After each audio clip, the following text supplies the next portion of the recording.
Hi everyone, in front of me I've got DOOGEE T20 and let me share with you how to set camera timer on this device.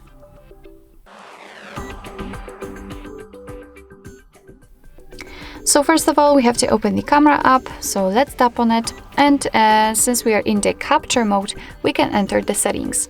So let's tap on this icon in the right upper corner, and here in the photo settings section we have to find the countdown duration. Let's tap on it, and as you can see we've got three different options. So currently we've got it off, but we can set 3 or 10 seconds delay. So I will pick 10 seconds. As you can see, it will be notified here. So now we can go back to the camera, and I hope it has been applied.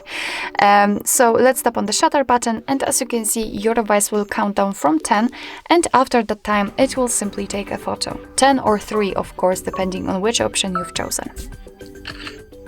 Alright, and basically this is how it works. Of course you can turn it off whenever you want to, just by picking this off option. Let me go back, and from now on your device will take photos right after touching the shutter button.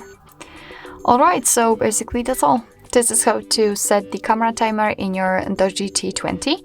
Thank you so much for watching. I hope that this video was helpful, and if it was, please hit the subscribe button and leave the thumbs up.